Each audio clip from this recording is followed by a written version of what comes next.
we get is, how do I get experience without a job? Because a lot of the jobs require experience, and so if that is the case, how do the students get started, and how important is experience for the job? Get started at the bottom if that's what you have to do. I recommend actually doing that, starting at the bottom, starting wherever it is that you can get started, because that experience will pay off big time in the end. If it weren't for my early days of nursing experience, I don't think I would be the nurse that I am today, and able to, take care of all different types of patients, because I've had all of that experience. Okay, fantastic. I believe the early nursing helps just as much as, the higher technology nursing, Okay, so it's very important to have a good foundation. Yes, that's correct. Okay. Anybody else have any thoughts on that? I would agree with that. When I started my career, I had previously worked as a unit secretary in an intensive care unit. And although I was still in nursing school at the time and aspired to be an RN, starting out as a unit secretary allowed me to get comfortable and familiar with the environment. I learned the language. Medicine has its own language. And I learned all about that stuff at that time. And so when I started my actual nursing rotations, I was much further ahead than most students because I didn't feel like a fish out of water. So there are lots of opportunities to get experience at that level, or even volunteering in a hospital, so that you just get comfortable with the environment. And I would highly encourage anybody who wants to go down this track to look at those opportunities. All right, fantastic. Anybody else have any thoughts on that? So let's move on to the next question. Melissa, I'm going to throw this one your way. What does your day look like, right? What's an average day look like on the job for you? Yeah, so I'm a healthcare recruiter. So I'm actually an account manager now. So Kylie, my recruiter, kind of helps. So what I do is I work day to day with a lot of clinic managers and HR managers who are involved in either like inpatient hospitals or outpatient clinics, and help them basically staff for anything that they need. So my day-to-day is just kind of working on their needs. Right now, it's a little bit weird with COVID and the pandemic and everything. A lot of people were furloughed, but now things have kind of switched where now they need more people, especially with the second wave coming. So just to kind of piggyback off of the first question too, a lot of our clients, we do work with larger organizations in the Orange County area, Hoag, St. Jude, for example. And, sometimes they are open to greener, nurses as well, as long as you guys have maybe done your clinical rotations or volunteered in a certain specialty department. So, yeah. Okay. All right. Tracy, do you have any thoughts on that one? My day-to-day, since I have 3 nurse practitioner jobs, I also work at a college. So I work at a student center there. So my day varies depending on which month you're talking about. But I usually have, I work full shifts, full days, and I work every day. So just working my business. And a lot of it's right now, because of COVID, I'm doing telemedicine. Oh, okay. All right. That's an interesting aspect. My daughter actually used telemedicine yesterday. So, yeah. Anybody else? Monica, Ellen, you want to tell us a little bit of what it looks like? My day is different every day. I can't say that there's one day that I don't go in kind of wondering what's going to happen today, especially lately. It's just very different. It depends on really what has happened with hospital census and patient needs and physician needs. And so I really don't know what to expect when I go in. It's a challenge every day, but I think that's one of the things that really keeps me going, is because it's different every day and I don't feel like I'm stuck in a rut. And I love a good challenge. So every day when I walk in and I'm facing something new, I love to problem solve. So it keeps me definitely mentally stimulated. Okay, fantastic. How about you, Monica? What's your day look like? Well, as Ellen, every day in the emergency room is an adventure. You never know what you're going to be walking into. You kind of gauge by the way the parking lot looks, so how today's going to start off at least. But then you never know. I work night shift, so it starts off usually pretty busy, seeing a full load of patients, and then, as the night goes on, it usually tapers down, but with the second wave of COVID, it's starting to pick back up, getting really pretty busy. Okay. So, most of you have mentioned COVID. Obviously, that is for any of the industries that we've had. Certainly, this group of panels for medical assisting and nursing and EMT is probably the one that is most affected. And so, and that's actually a question that just came up in Q&A. So what are your predictions for the industry? What's it going to look like? Are there going, and what's the effect that telemedicine is going to have on it? Is it going to mean more jobs, less jobs? Any thoughts on where we're going with this, Ellen? Gosh, I wish I had a crystal ball and could predict where this is going. I don't think any of us thought that we would be in this situation currently. So I don't know where it's heading, but I know it has changed healthcare forever. Healthcare will never be the same after this. I think the demand for jobs is going to be incredible, but I do think we're also going to experience an acute shortage in about a year, worse than what we're experiencing now, because we had to cancel all of our clinical rotations for students and couldn't bring them in to the hospital. So that's going to create a backlog of people who can sit for the NCLEX and get their licenses. So we're concerned about that. I think telemedicine is going to play a vital role in healthcare going forward. And I also think it's going to change the way we design and build hospitals of the future. Okay, great. Anybody else have any thoughts on that?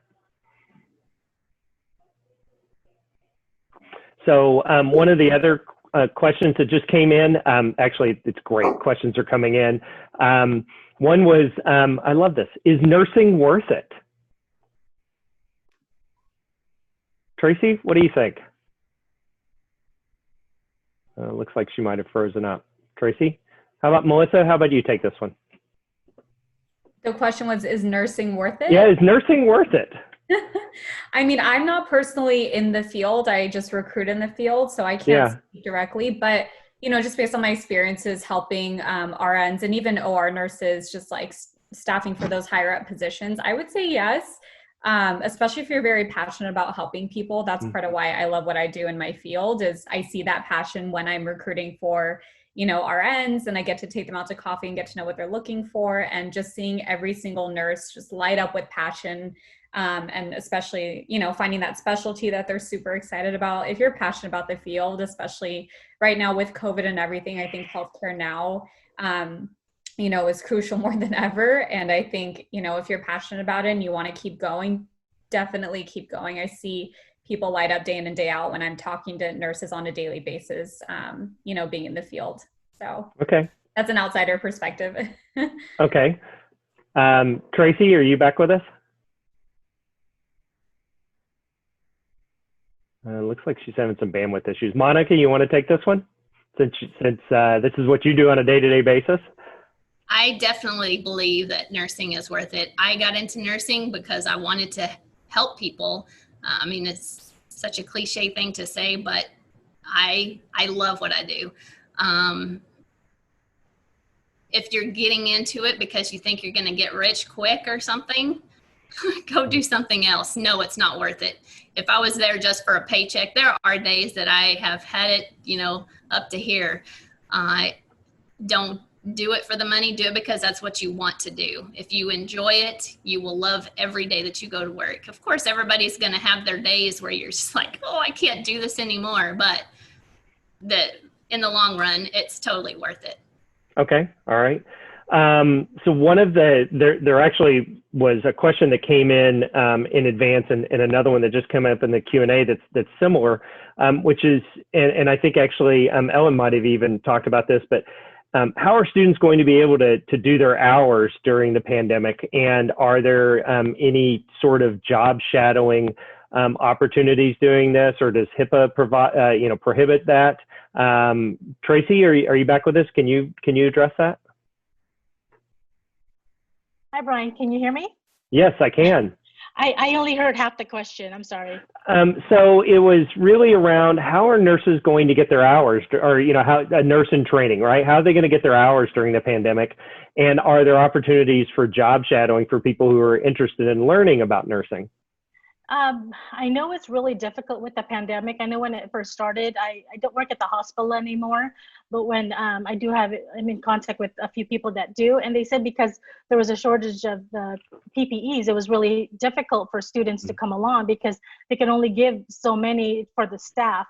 So I think now that they're aware of what's going on with COVID, they're better prepared and have more of the resources. So I think just contacting the hospitals, other areas, whether it's community college or urgent cares, if they could shadow, there's opportunities there. It's just knowing the people. Okay. Anybody else have any thoughts on that one? Well, I do think it was a good move. The Board of Registered Nursing actually approved simulation as a clinical rotation for nursing students. So you can go into a sim lab, which actually at Santa Ana College, I know you do have because I know the nurse who runs it. And it used to be that you could only spend 25% or 30% of your time in the sim lab and the rest had to be in a real clinical setting, but they have changed that and they're now allowing up to 50% in the simulation lab. So I would encourage everybody who's interested in nursing to take a look at the sim lab at Santa Ana College or any other place that you may be thinking about attending, because you may be spending half of your time there in the age of COVID now. But we are starting to bring students back into the hospital setting. PPE is a concern, and so the nursing schools are having to provide the PPE for their students. And that's one of the requirements to come back is that they have enough PPE for their students, but we are starting to let them back in. We are not letting them take care of COVID patients at the current time, but I could see that changing in the future as things start to maybe settle down a little bit. Okay. All right. How prevalent, so this is not a question that came in from anyone or that I put on there, but I think it's one that would be of interest to most people. How prevalent are you seeing, or how prevalent is COVID in what you're seeing in Orange County right now? We are seeing a huge spike in Orange County right now. It's very prevalent out there in the community. We actually feel like in the hospital, we're a little safer than you are when you go to the grocery store because of all the PPE. But we had a spike that was a little bit later than LA County and some of the other counties, but we are definitely seeing that spike. It has not gone away. We continue to see more than double-digit patients inpatient and in the emergency room every single day. The thing that's a little concerning now is that staff is getting tired and they're emotionally and kind of physically exhausted. So we're really trying to be creative in the ways that we're trying to inspire them and keep them rested and ensuring that they're not working too many shifts in a row and things like that, because you do have to have some time off. Sure. Monica, what are you seeing at the VA? Well, we did have a kind of a spike, if you want to call it that. The dog is barking. But then there was a lull over a couple of, 2 weeks. There was kind of, I thought, oh, well, it's going away. No, it's coming back. I feel like this next wave is more than what the original one was, at least in our hospital. Patients are coming in for random things not related to COVID symptoms, and then whenever they get admitted, we test them just to make sure that they go on the right floor, and then they're coming out positive for COVID, and it's like, what? So yeah, it's getting pretty hairy. Okay. All right, Tracy, I saw you shaking your head. What are your thoughts? I agree with Monica. There was that spike and then it kind of plateaued, and then we're seeing in the second spike. With urgent care, we usually have 2 providers, and then because of the slowdown, we actually only had 1 provider that took patients that walked in, and the other one, and that same provider did telemedicine. But now we're seeing a spike where they're asking for a second provider to come in. So it's getting pretty bad. Okay. Melissa, are you seeing an increase since you're in recruiting, are you seeing an increase in interest? I am. Okay. When the wave first hit, I feel like a lot of our partners, a lot of more outpatient clinics actually either closed down or, did only telemedicine. So they furloughed a lot of our staff. However, now it's kind of the opposite where the spike, a lot of people are seeing the surge even more aggressively now than the first wave, where kind of like what Ellen was saying, their internal staff are just exhausted mentally and physically to the point where now they're reaching out to us for help with staffing just to kind of, recruit on a temp basis so that their internal staff either can rest, take less shifts, or, some of them are also testing positive now. So if they need to quarantine for 14 days, we can help provide, extra staff to cover while they're out. So very different from the first wave. It does seem a little bit more aggressive now. Okay. All right. Yeah, I think of all of the industry sectors that we've looked at so far, again, like I said earlier, I think today's are the ones that are going to be the most impacted by COVID, and it's going to be crazy to see what the field looks like in 5 years from all of this. And that is a fairly common question. But one of the ones that just came in on Q&A, and I think Ellen, you might have addressed this a little bit earlier, but was, how do you get experience if you, or how do you develop any experience, have a certification, or if you're brand new? What's the best place to start? I think, volunteer opportunities are definitely important. Anything you can do in the healthcare sector that gets you closer to patient care. Okay. Entry-level jobs in healthcare, knowing that your end goal is to be a nurse, but maybe you start out as an admitting clerk in the emergency room. You'll get to see a lot, you'll get to experience a lot. It's entry-level and you can work your way up from there. I also think it's really important that you try to get ahead of the game. If there are classes you can take, that will help you get different entry-level positions, and I would encourage you to do that. And the example I can give you is go take an EKG test and get EKG certified, so maybe you can work as a monitor tech. Then you're really on a unit, you're interacting with the nurses, you're watching the monitors. You don't have to have any particular background to do that. You just go take the class and get certified in reading EKGs, and then you're able to work in that capacity. So something like that, I think, will be critically important to anybody who really wants to get in to the field. Okay. All right. So someone actually said, is a medical career class during high school beneficial? Is that for me? For anyone. Okay. Yes, I think if even when you're in high school, I think if you have the ability when you're on a break or summertime, a lot of cities have really good Parks and Recs programs. Sometimes they'll offer first aid classes. You can get certified as a CPR instructor or take CPR. That gets you, a certification that you would need to enter the hospital to start with. So I think there's lots of opportunities to do things as early on as when you're in high school. Okay. Any of the rest of you have any advice for our students trying to break into the field? I actually got my start in high school. I was in a work program through the high school and got hired into a local doctor's office, family practice doctor's office. I learned so many skills there, so many skills that helped me on later on in life, because it was a rural community family care center. I learned things from doing simple lab tests. I learned how to draw blood. I learned, the basics of x-rays, simple procedure assisting with the doctor. I think it was an excellent way to build a base, early on. I went straight out of high school, straight into LVN school and kept going. Okay. All right. So we have a question that has gotten a lot of likes. Can you speak on the pros and cons between deciding between becoming a physician's assistant versus an MD? Anybody have any thoughts on that?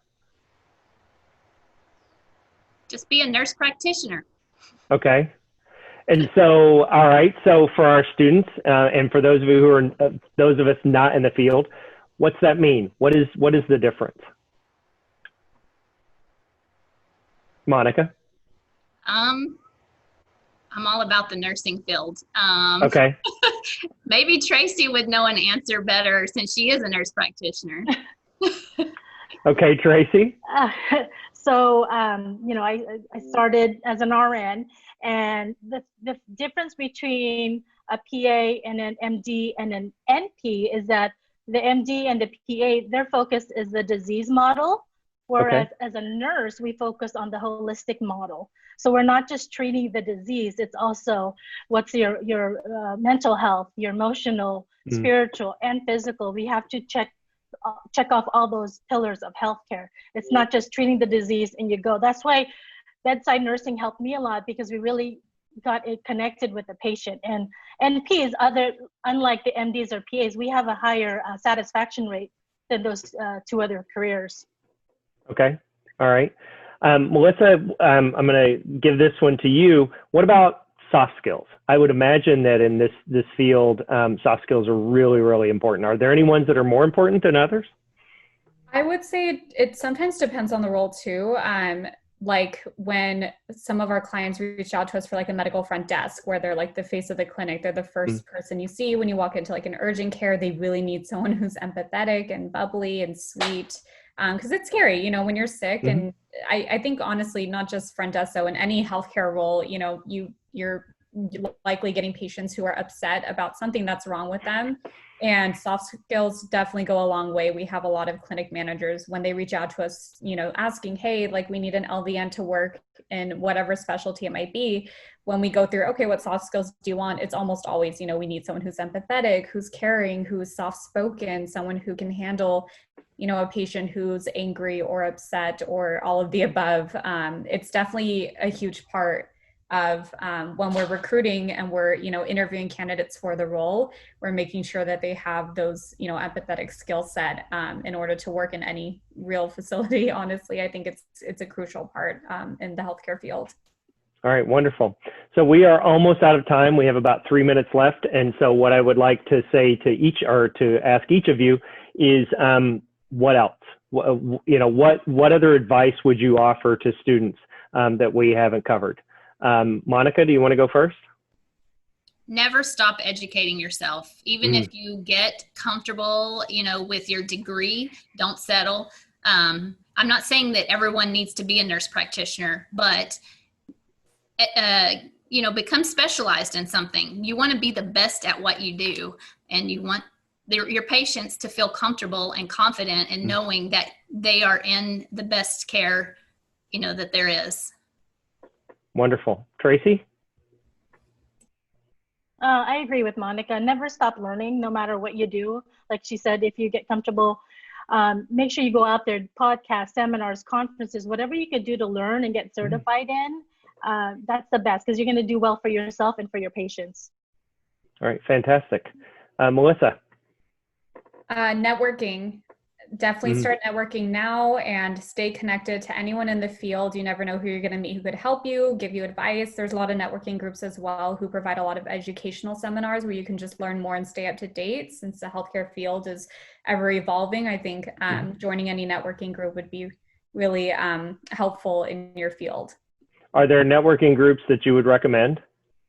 Yes. The healthcare, it's the HCE Healthcare Executives. There are a board of directors over from Chalk who help run it. If any of you, or I can send more information on it just to get involved in everything. That's definitely one that a lot of practice managers attend. So if you're just looking to network and learn more about the field, they're trying to figure out right now how to transition to virtual networking events. So if anyone wants more information on that, I can send a link. Okay, fantastic. Ellen, you want to take us home? Sure. So I would say really hone in on self-awareness and mindfulness, because those are going to be skills that will help you be adaptable and flexible. Healthcare changes lately almost every day.